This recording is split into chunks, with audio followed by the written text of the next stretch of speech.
About Aquarius before. He used to be on the same team as Data Remember back in the day in Most Wanted Esports in the previous season, but now, up until he got picked up by Flashpoint, this is going to be to see the kind of maybe a rivalry between these two players, potentially.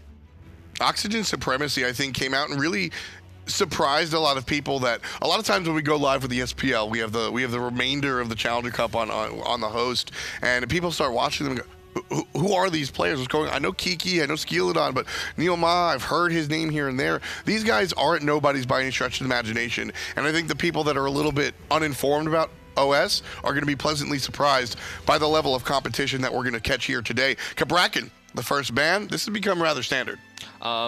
Not necessarily for myself. This is more of a ban I've been recognizing in the NA scene.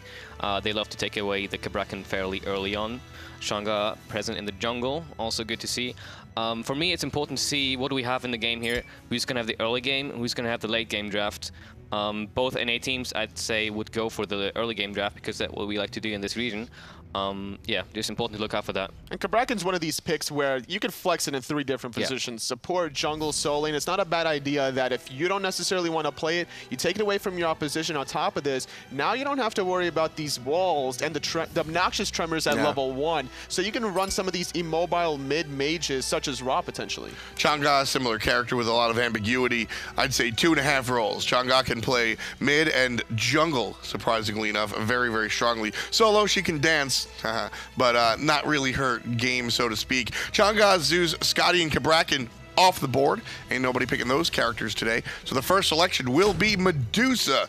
This is a nice, this character really reaches her prime, I think, in the mid-game, ability-based hunter, a lot of team fight control. Definitely a targeted pick to take that away from Xenotronics because he's been playing Medusa at a really high level. And not only that, he's been playing very aggressive on this god. So last year, we actually saw Xenotronics play middle lane for Luminosity Gaming, and he played a high-level Medusa when she wasn't even considered a quote-unquote meta pick then. Now that he's in the hunter role and she's top of the crop, that's a little bit scary. So Oxygen is going to take her next to the Hun Bats along with the Fafnir. I really like the Osiris coming out from Flashpoint. I've been talking to Aquarius a bit prior to the game, and he's been telling me he wants to keep the pace a bit slower, actually go for more late game gods, but it feels like on the roster of Flashpoint, he wants to go for more early aggression because he seems to be the one that needs to carry the game for him. So Osiris is clearly the god for the early aggression, and I really like that pick on him. Yeah, Osiris has been a long-time bully, a lot of slows, a lot of situational tools there in the god's kit. And then Poseidon, this is one of the more cut-and-dry gods in Smite. Hun Bats becomes a little bit about counter-initiation and a little bit kind of more complex. Poseidon, you're just cracking somebody in the brain, really, and look for that burst. You have a lot of burst potential, especially to follow up off of the Wrath of Terror from the Sylvanas. So always sticking hand in hand between the jungle, support, and mid. The question is, what's going to be the final piece of the puzzle for Flashpoint? They have their support and their mid. Now, with Thor ban off the table, they need another setup god, potentially, to make sure the Krakens are always going to hit. This is very interesting to me, seeing the bans come out for Flashpoint here, because Hun Bats is already selected for Oxygen Supremacy, and Flashpoint goes on to ban 2 more assassins, Susano and Thor, traditionally junglers. So Flashpoint right here, are they anticipating Hun Bats to be in the solo lane, or are they anticipating an assassin choice for the solo? It's interesting to see. Normally, you don't really play a lot of assassins in the solo lane, at least in Season 4 days, because of the delayed time in the jungle. You don't really have time to invade buffs and time to do double buffs if you wanted to. There's not too much leeway in terms of what you want to do. So to ban away these 2 assassins when the Hun Bats was already dictated means that Flashpoint might be potentially thinking that there could be an assassin in that solo. Which is what I'm thinking. Kiki has been cheeky. Kiki's always been very, very interesting when it comes to his picks. And I think that that might be something that Flashpoint have a little bit of history, knowing that Kiki is going to bring something fancy into the solo lane. But instead, he goes to the Old Faithful, one of the most quintessential solo laners of all time, Vamana. What exactly does the baby bring to lane, Dimmy? He brings easy lane clear. It's a very good wave clear. He can dominate the lane in a matchup where the opposition is a bit weaker. Osiris always should be beating out the Vamana in the early stages. In the team fight, he doesn't really do much. He just walks around and slows people. Osiris does the same, and I think Osiris should be taking that matchup, though. It's like a double-edged sword here, Vamana versus Osiris, because on one hand, yeah, Vamana will outclear the Osiris later stages of the laning phase, but on the other hand, the Vamana was picked after the Osiris. It seems that Kiki kind of counterpicked himself because of the ultimate, making sure sure that there's going to be no healing. So as long as Aquarius can hit that Lord of the Afterlife onto Kiki, he's going to be having a rough day. I'm surrounded by 2 solo laners. I want you both to touch on this. Why would you, because we see this kind of often, why would you counter pick yourself? There's got to be something different there. This is a classic matchup of 2 sort of aggressive lane warriors, and the way this is going to play out, whatever warrior is going to get ahead can just take charge of the laning phase and just completely steamroll. So I guess what Kiki wants to do here is just maybe get an early pick on Osiris and then just dominate from there. Captain ShadowQ putting down the notes. A Wheelish will round out the draft after Artemis right there. A Hunter that, I mean, I saw a post today saying that Artemis was not a viable character. And yet here she is, ready to bring out those crits. So a little bit of early game, like you said, with the Osiris, and the late game coming out with the Artemis. Artemis is one of these guys that needs a lot of protections and peels to be able to survive in the mid to late game, making sure that whenever she gets dove by that big baby. Now the question is, if we see Aquarius dive that backline and Sylvanas initiate, who's going to protect this Artemis? There won't be much peel for the Artemis in this team comp, and I'm actually kind of sad to see that, because if they just decide to focus on the Artemis, then their early game team comp is not going to have much damage to deal with the rest of them. Vulcan finishes it off real quick, 1 word each. Flashpoint, Oxygen, Supremacy. Based on the draft, Dimmy, who wins? I'm giving it to Flashpoint. I actually got to give it to Oxygen here. So it looks like a split down the middle. We've got 2 friends on the call. It's going to be Aggro and Taco bringing us the business. Thank you, F-Dot. We're ready to go. It's been so long, Taco, since we've been able to cast some SPL level Smite. And I just can't wait. I'm so excited about this matchup. I feel the same way as you, Agra. I'm absolutely excited to see how Incon and Kiki are really going to face off in this matchup to see who is going to be battling it out for the rest of the weekend. They were teammates for a long, long time on Team Envious, now on opposite sides of the LAN center here. And taking a look at these drafts, I mean, they were talking about the Osiris in the early game for Flashpoint, but then you check down the list, it's Sylvanas, Poseidon, Awilish. That's a lot of early game for Flashpoint.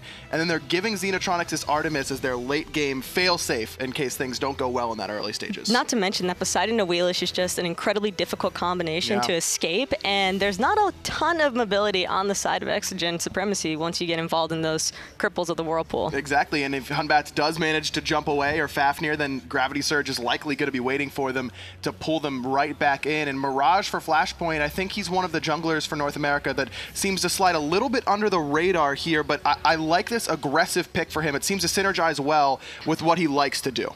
I mean, we've seen it from Flashpoint plenty of times before. Aggression is certainly a playstyle that they are very familiar with, and probably something that they feel a little bit more comfortable with as well. So giving Mirage a pick like a Wheelish that he can immediately try and put as much pressure early on, it's absolutely phenomenal. And this is what Flashpoint wants to do, is get pressure on that right-hand side, potentially in that middle lane as well. ShadowQ on the Sylvanas. Sylvanas, one of the highest win rate Guardians that we've seen throughout this spring split, and it's about that early game pressure and of course the sustain. Oxygen Supremacy has no sustain on their side, and Flashpoint, they've got that Sylvanas. Not to mention Sylvanas and Artemis, that's the perfect pairing because you want something that's going to be able to protect that Artemis as much as possible. Well, that's exactly what they have. Right away, a 2-man grouping, but it's ShadowQ, the support in the mid lane with Incon, the support player for Oxygen. He's on that left-hand side, Naruma laning up with Data Remember. These are 2 guys that have been around the challenger scene for quite some time,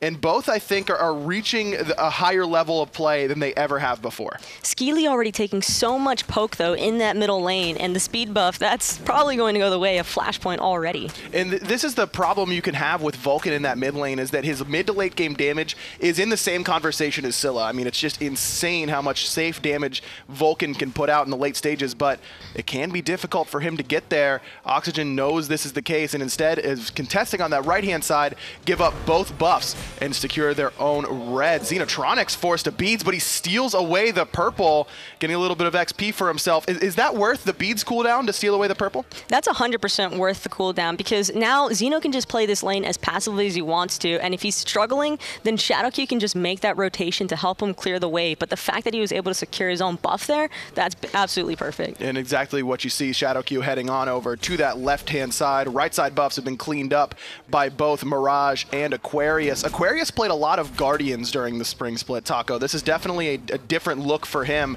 but I like this idea. You heard Dimmy talking about it on the desk, just getting a little bit more pressure in that lane than the typical, you know, Terra solo that we saw him play so often. Aquarius I really like the way that he's trying to adapt up his playstyle to what his team is looking for. They wanted early aggression, and that's exactly what you're going to find with an Osiris. Especially when you've got an Awilish on your side and the Sylvanas, and Poseidon too. Why not? Right now it's basically even, and that's exactly what Oxygen Supremacy wants at this stage in the game, where we've talked so much about Flashpoint's pressure. There's not a whole lot to talk about in terms of Oxygen. It really should be only in that dual lane side with Data Remember on this Medusa that they expect to get any sort of lane pressure. But the nice thing for Flashpoint is, since Xenotronics was able to secure his own purple buff, he has the timer on that, which means that for any time that buff is spawning, Shadow Q and Incon can easily make the rotations to help Xeno ensure that he's securing that experience for himself. Are you surprised that we don't see Naruma hang out a little bit more on this left side to maybe zone Xenotronics away without the purification beads, or do you like his decision to allow Data Remember to get some solo farm? Considering that Shadowkey loves Xenotronics alone in the lane to solo farm, it's probably a little bit better for Data Remember to acquire the same kind of farm. But Skeely looks like he might have other plans. And Xeno, again, doesn't have those beats for their 45 seconds. No ultimate available either. Data Remember playing aggressive, and there goes Xeno. Skilladon picks up kill number 1 of the Spring Gauntlet in that duo lane. A clean first blood for Oxygen Supremacy. Absolutely beautiful gank by Skeely. Recognized that the ward just wasn't available, and with Xeno being pushed that far up the lane anyway, even with as minimal minimum as possible, Skeely getting that kill, that's exactly what you want. Especially as a Hunbats. I mean, Hunbats not this early game pressure god like, say, in a Willish on the side of Mirage, but if you can get an early lead on Hunbats, I don't think he's really discussed in terms of late game hyper carries out of the jungle, but he can absolutely put out that level of damage. It's not even the early lead on Skeledon, though. If you take a look at Data Remember's level, he's level 6. Xeno just hit 5. So Medusa is already having the upper hand in this duo lane, and as long as Data Remember plays this lane out smart, he's going to have an advantage the entire time over Xeno until the later stages. Plus, getting Skilladon an extra level at this stage, you mentioned the level that Data Remember has, but there was a speed buff invade, and this allows Skilladon to maybe try and secure it himself. Almost knocked up there was Kiki, but not quite the backside for that Moonlet charge. But Aquarius still pressuring down the solo laner. Skilladon does secure his own speed buff, but the 3-man group around the blue signals to me that Flashpoint is getting at least 1 enemy buff. Just in the nick of time. Had he stayed any longer, that could have potentially been Skeely taking a spill himself. I mean, Kiki, we talked about it on the desk. This is him counterpicking himself in a way, just allowing himself to get pressured out on this right-hand side, which is definitely a testament to his confidence level about he can sit underneath the tower, he can not worry about the early stages of the game, even on a character that's usually so focused on that part of the game as Vamana. At this stage in time as well, Oxygen recognized that their early game isn't nearly as intimidating as that of Flashpoint's, so if they just play a little bit back, forfeit some of the earlier buffs, and then wait this out, they'll have more than enough opportunity to try and capitalize on the little mistakes that Flashpoint might make. Well, Flashpoint's not trying to make any mistakes on this right-hand side. Kiki's not healing anymore, thanks to Lord of the Afterlife. Flashpoint needs 1 more, and Aquarius puts him on the board 1-1 in that solo lane. And that's the aggression that we wanted to see out of Aquarius on this Osiris and the pure intention behind the pick.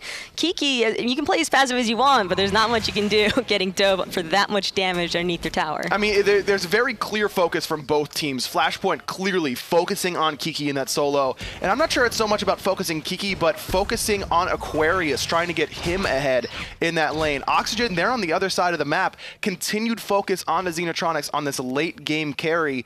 Do you think that this is a matter of, can Aquarius get enough ahead to boost Xenotronics through this rough laning phase, or would you rather see Flashpoint try and help out their ADC? I kind of like the mindset to just boost Aquarius at this point in time, because even as an Artemis, it doesn't matter how far behind you fall. If Aquarius can buy his team enough time to get through the rougher stages like you mentioned, then Xenotronics is going to have 0 issues whatsoever gas pedaling later on. And despite this heavy focus on the left-hand side, Xeno's only down about 300 gold right now. That's not too big of a worry. Vamana, he's also down around 300 gold. So it's both teams are doing what they want to do. Both game plans seem to be working out. The solo laner for Flashpoint's ahead. The ADC for Oxygen is ahead.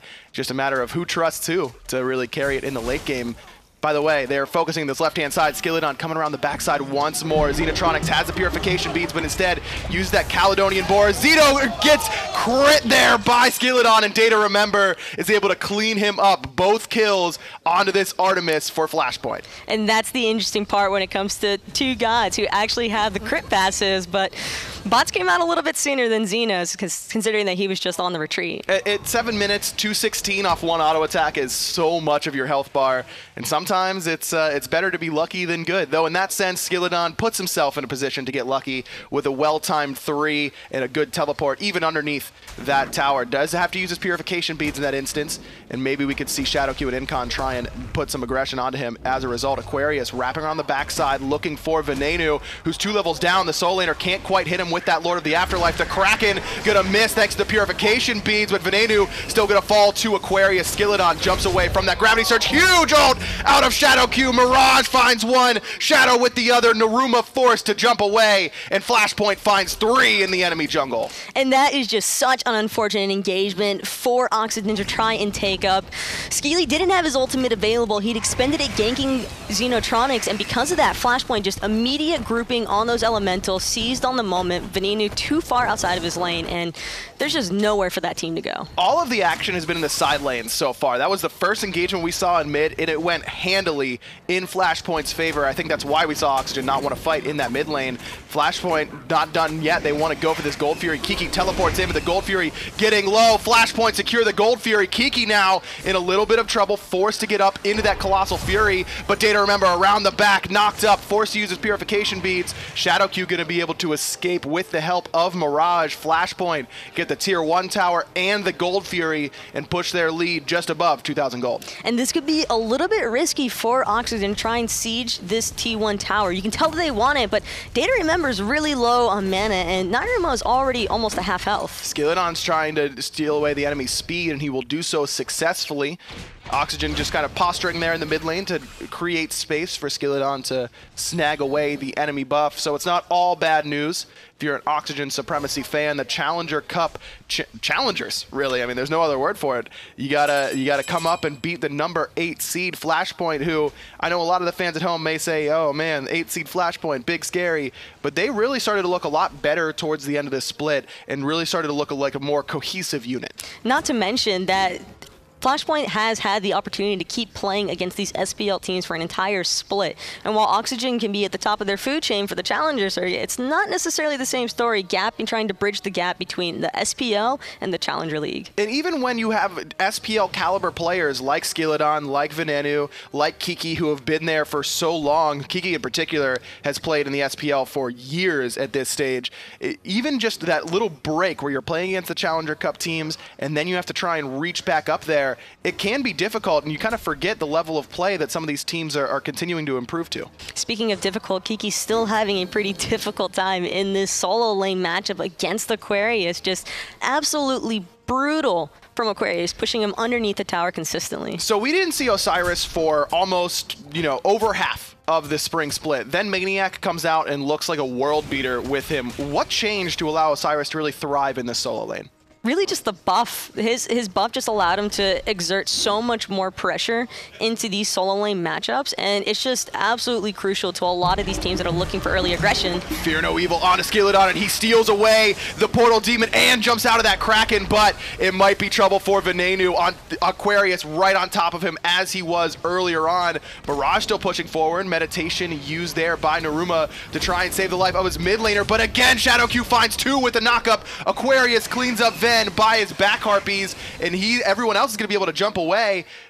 Objective goes the way of Oxygen Supremacy, but again, Venenu falls to the hand of Aquarius. And I'm not sure that's exactly the trade that Oxygen want to be taking at this point in time, considering that Venenu is already starting to fall a little bit behind Incon, considering when you look at the gold especially, they're having a little bit of itemization difficulty because Venenu doesn't really have a whole lot of protection, unlike Incon with that Dynasty Plate Helm. And he's just been getting face tanked the entire time by Osiris. Yeah, pretty aggressive build coming out of Venenu, not electing to go for any sort of physical protection like we see Incon going for, like you mentioned, with that Dynasty Plate Helm. And you could really use it at this stage. Aquarius has been making his life hell, basically. Anytime Venenu's on the map, Aquarius is looking to chase him down. That's exactly what Osiris likes to do. Xenotronics still being pushed pretty heavily on this left-hand side, though. Data, remember, has extended that experience lead up to 2 levels. He's got his second relic ready to go, and 28 stacks on that Transcendence. Xenotronics, he's just finished that Transcendence. Another thing to note as well, going back to the Osiris, though, is that when you look at Oxygen, who's going to be the peeling factor from the Osiris? They don't have a ton of peel outside of the Fafnir. I mean, the guys on the desk talked about who's going to peel for Xenotronics, but you're right. Who is going to peel for Venenu? Naruma's got some decent, he's got a good stun and an AoE slow whenever he hits that stun, but that's about it in terms of hard CC. The disarm may help buy Venenu a couple moments, but I don't know if it's going to be enough to save his life. And this is just decided choice by Flashpoint to stick on this right-hand side and help out Aquarius, as matched by the exact same stubbornness of Oxygen Supremacy, who's looking to dive Xenotronics once more. It's basically just going to fall a lot on Data, remember. And speaking of fall, Nairuma barely escaping the ultimate from Mirage. Yeah, and the Gravity Surge couldn't quite pull in the support that time, but it's still 4 members here up against 2. Venenu, he's in the mid lane pushing down that tower, so Flashpoint knows they need to get at least 500 gold in their favor, but they don't have an ADC here, Taco. It's going to take them a little bit of time. Tier 1 tower on the left side falls to Skeleton and Data, remember. Xenotronic is holding on as much as he can. The blink, fear no evil. There's the ultimate out of Xeno to give him that CC immunity. Teleport coming in from Aquarius, but Data, remember, and Skeleton, they have already dipped. They got that Tier 1 tower and ran away with it. Well, they can't be too careful in that jungle. It looked like Aquarius might have thought about giving chase for a second, but Data, remember, and Skeleton not try and take any chance of the lazy back. And Xeno not only uses ultimate, but his beads there as well. Skeleton only had to invest his blink and ult. Data, remember, the same with that Petrify, though. If you've listened to our cast before, you know if you can trade your ultimate for a defensive relic like Purification Beads or Aegis, it's worth it just about every time. Gold Fury started up here by Flashpoint. They're looking to secure this with the Kraken, most likely. Teleport coming in. Naruma in a bad spot, locked in that Whirlpool, and Incon gets himself on the board with his first kill. Data, remember, running from Aquarius, who has just been tearing through the backline of Oxygen Supremacy so far today, but only 4 members here from Oxygen trying to defend this Gold Fury. That player damage from Aquarius right now is absolutely disgusting, by the way. 9.2k damage, 14 minutes into the game. The next highest being Mirage with 4.1. That's insane. Skeleton is trying to wait for his ultimate to come up. It's almost ready to go, but not quite. Kiki focused out by Aquarius, stunned as well. There's the Lord of the Afterlife, but it misses. Kiki's going to be able to get some heals in that Colossal Fury, though he does use those Thorns as well. Flashpoint had a 5-on-4 power play, but not enough to secure the objective with it. Xeno walks in the wrong spot. There's the Fear No Evil. Skeleton forced to use his Purification Beads. Aquarius zoning 4 members all by himself right now, but no one from Oxygen is getting low enough. But the issue here is that Shadowq Sylvanas, he's got the sustain. Flashpoint are immediately just going to try and draw back the fight once again onto this Gold Fury. And I'm not sure that Oxygen are going to be able to contest much longer. Data, remember, he's backing, as did Venenu, but Flashpoint decide not to pull the objective. They definitely had the advantage in terms of ultimate still available, Taco.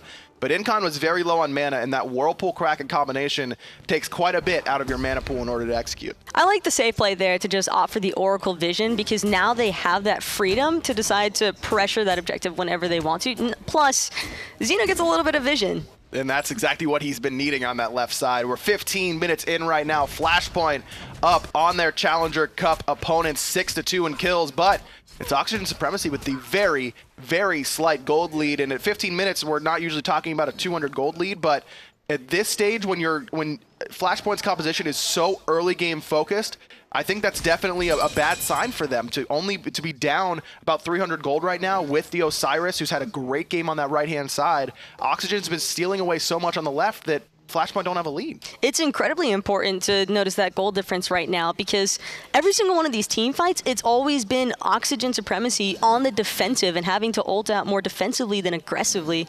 And because of that, you would imagine that Flashpoint would definitely be rolling a little bit more ahead, 2-3k goal lead, possibly, but it just seems like they're unable to really pick anything up after. Uh-oh, Xenotronics falls once more. Skilladon has had his eyes set on the enemy hunter all game long. Number 3 on the board. All 3 deaths for Flashpoint. They are on to their hunter, Xenotronics. Flashpoint, they're going to start up this Portal Demon, but on the left side, Oxygen Supremacy just got the Gold Fury with no contention whatsoever. That's going to catapult their lead up above 2,000 gold. I don't think Flashpoint wanted to fight there. I mean, they were already on the opposite side of the map, but they recognize that Xeno is getting ganked. Xeno's probably calling out, yeah, I'm getting bots ulted again, guys. So in that circumstance, I think that it's a pretty smart play to just take away the Portal Demon from Oxygen Supremacy in case they decide to try and swing their way over. Flashpoint finally heading over to this left side, but Skilladon, he's already backing. I think Oxygen Supremacy was looking to see the response time there from Flashpoint, seeing if anyone was coming over to defend the Tier 2, and once they saw on the wards that they were coming to defend, Skilladon and co just kind of took what they had earned for themselves and backed to base. Right now they're up right around, right underneath 2,000 gold again. Skeely probably clenched a little bit there as well, because you could tell that Mirage probably tried to jump in on him with that lazy back underneath the T2. Well, Mirage on this Awilish has really been grouped up with Shadowq, has not been looking to find the 1v1 scenarios against Skilladon. Do you think that's just part of Flashpoint's plan, or do you think it's because of the early lead Skilladon got with that first blood? Skeely had a great early lead, but I mean, at this point in time, they imagine that Skeely's primary focus is just going to be Xeno. Shadowq is better off just trying to help his team pressure other points of the map, because more likely than not, you're not going to be able to save an Artemis should Oxygen Supremacy decide to commit. And that's what they've done all game long, basically. I mean, we're only 18 minutes in, but we've seen Skilladon, Naruma on that left-hand side pretty much consistently throughout. Mirage trying to secure his own speed, but Skilladon is here and steals it away once more. Skeely's having a great game so far, 2-1-1, second on the player damage charts, behind only Aquarius, who's more than doubling him, but the focus is on to the Soul Laner. So tanky, level 17, still alive, able to use that Lord of the Afterlife over the top. The Vulcan ultimate not gonna hit. Aquarius is gonna eat 3 ults and survive. I cannot believe that he just escaped that. Data Remember forced to expend his beads. Shadowq in the middle of it all, but the Kraken is good. Data Remember still 1 HP. Skilly underneath the tower. The tower shot doesn't quite clean him up. So low are the members of Oxygen Supremacy. Teleports coming in from Aquarius. He's coming back with a vengeance, and Oxygen Supremacy are on the run, trying to get away, and that mobility coming into play. Almost every character on Oxygen Supremacy has a dash or a leap of some sort. A lot of damage in that engagement, Taco, but somehow everybody survives. Except for the blue buff of Oxygen. That's going to be stripped away again, but that's something that Kiki's probably all too familiar with at this point in time. I love the idea there to focus down Data Remember, who caught himself in a bad spot after that excellent pull by Shadowq. But Incon just a little bit too eager with that Kraken. The Aegis was still available for Data Remember and he was not knocked up any longer. So the Aegis bought him enough time to save his life. The meditation there from Naruma was big as well. Got to give shout-outs to the support player for Oxygen Supremacy, who has had a pretty solid game. 0-1-0, but that's basically what you want to see out of your support at this stage. And that was a ton of discipline as well from Data Remember, holding that Aegis until the Kraken came through, because had he been a little bit too soon or too late, I mean, he would have definitely fallen, and that engagement could have been entirely different. Look at the lead in terms of items that Data Remember has over Xenotronics. He has a full Aussie, basically. Just now does Xenotronics back and finish off his chin size. Do you like this chin size pickup in this matchup, or would you rather have seen Xeno go for the Executioner? Considering that he opted for the Transcendence, it means that he's probably looking for a little bit more of a pen-oriented build, potentially even a Brawlers to try and deal with the Vaman at these later stages of the game. And I actually like the option for Chins here. He's been getting ganked pretty consistently, and they've been committing to him hardcore. So you might as well just opt for damage or sustain, because sustain isn't going to make a difference when they're ensuring that you die every time. Do you expect to see him go for some more crit, though, towards the end? I mean, most of the time, Artemis, with that crit passive, that's the typical build path we see out of the Hunter. It's certainly a possibility. I mean, with the passive already being in place, like you mentioned, I wouldn't put it outside of the possibility. but it's just something that you might not necessarily want with the Transcendence build. Well, Data Remember has an entire Aussie over Xenotronics right now. That's basically what it comes down to. I know we've said his name a lot, but Aquarius, for his first LAN, this guy is absolutely killing it right now. He's level 18, the highest in the game, 3-0-3. And oh yeah, he's doubling the next highest player in player damage. 14,000 plus so far for this Osiris. If your teammate's going to be given a lead, you just hope to God that they're going to do something with it, and that's exactly what Aquarius has done the entire game. He's consistently been in the faces of Oxygen Supremacy, making life as difficult as possible for them. Gold Fury has respawned, and Oxygen, they got the first one of, or excuse me, the last one, and it looks like they might get this one too, getting very, very low. Xeno tries to get in there and steal it, but not able to do so. Oxygen get another Gold Fury for their name. Petrify stuns out two, and the Fear No Evil to try and get Data Remember out of danger. Venenu, he's the one who's in danger though, very, very low. Mirage has to jump away with 1 HP. Everyone is just getting out with 1 HP over and over again. Venenu does find Mirage with the meatball over the wall, and the cheeky back by the enemy purple buff is gonna get the mid laner back to his base. That outplay was absolutely sick. I can't believe that Venenu actually just made that happen. So it's his first kill of the game, using that high power build that he's gone for. Kiki, by the way, gets another 1,500 gold for Oxygen Supremacy, who really look good in this game, Taco. The Challenger Cup players coming up, they're facing off against the 8th seeded Flashpoint here. This is a best of 3, it isn't a best of 1, but right now Oxygen looking like a really, really strong team. The late game composition starting to come into play now that Oxygen Supremacy's had the ability to get some gold online for themselves, because you know what it means. Gold equals items, and items are exactly what Flashpoint do not want Oxygen acquiring, especially not on a Medusa or a Bots or a Vulcan. Yeah, Vulcan almost has that Rod of Tahuti completed. There's a build for Venenu, we mentioned it earlier. It might have been a little greedy in terms of the power, and Aquarius certainly made him pay in the early stages of the game, but right now it's working out for the mid laner. 1-2-1, just put himself on the board with his first kill onto Mirage there in that last little engagement. Flashpoint's pretty nervous about Oxygen pulling the Fire Giant here, Taco, but Oxygen seems content to continue to farm up and push their lead. And Flashpoint just opting for the safe grouping into the mid lane. I like this idea behind them to just group roam, because at this point in time, Oxygen can really choose to try and pressure this FG, considering that they have the Vulcan turret available, and Vulcan's probably one of the best mages for killing objectives. Kiki in a little bit of an awkward position, but he is Vamana. There's the Petrify, hits so many members of Flashpoint just off the mark as Venenu with the ultimate, but Skilladon finds Mirage on this right-hand side. Shadow Q knocked up and controlled. Venenu puts on number 2. Aquarius went aggressive with his ultimate, and Data Remember makes him pay. Kiki finally getting gets knocked down by Xenotronics, who puts himself on the board. But I don't think it matters, Taco. That's 3 for 1, and Oxygen, they're looking at the Fire Giant. And Incon and Xeno, neither of them had their ultimates available, which is going to make it in contesting incredibly difficult. I just don't see how they could possibly get in, and they can't. They cannot. Oxygen secure the first Fire Giant of the game, an 8,500 gold lead in their favor. Right now, Flashpoint up against the ropes from Kiki and Skilladon, the 2 members of Envy last season, trying to work their way back up and prove that they deserve to be in the SPL once more.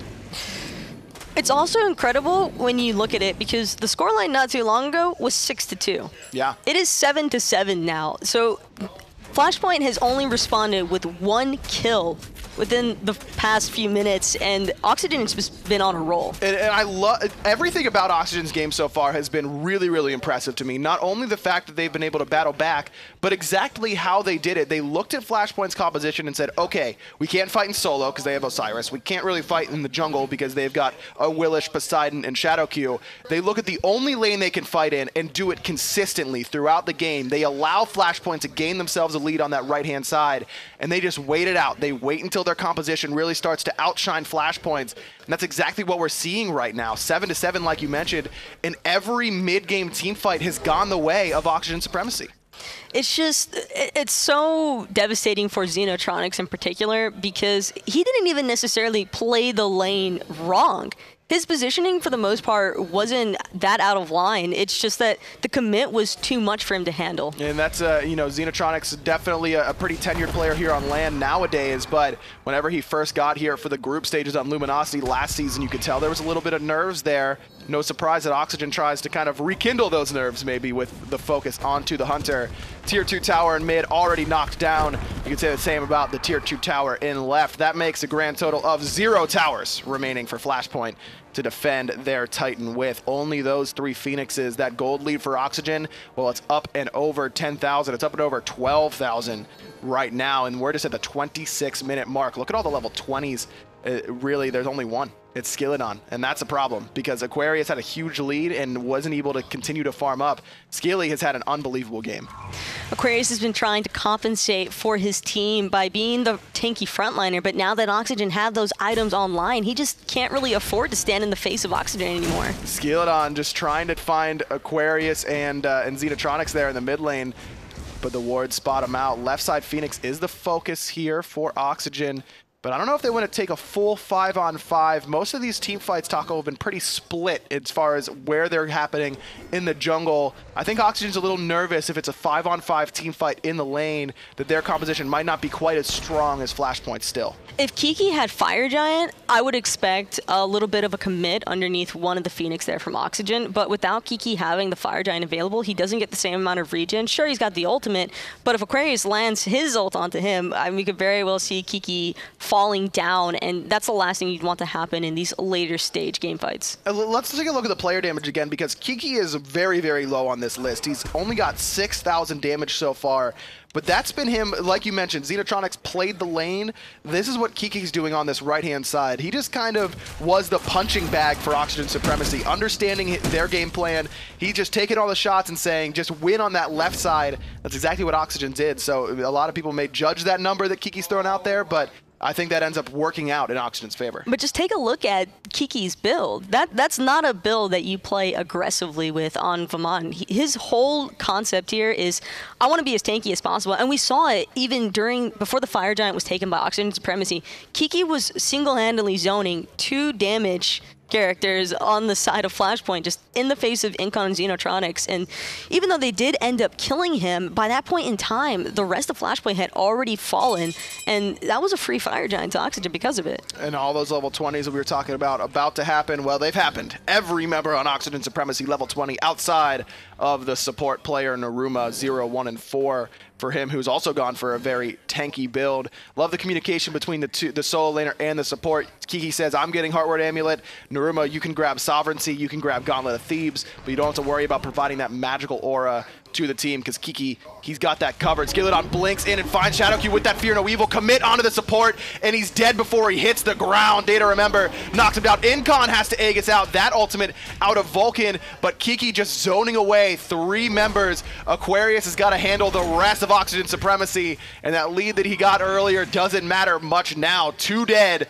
on the side of Flashpoint. And yet another Fire Giant that will undoubtedly go the way of Oxygen Supremacy. I highly doubt that any of the remaining members of Flashpoint want to try and contest. And Naruma's already up into this dragon form. He can give that chorus buff to everyone on his team right away as the Fire Giant respawns. It doesn't stand for long. All 5 members this time have the buff, and I don't think the Phoenixes are going to last very long.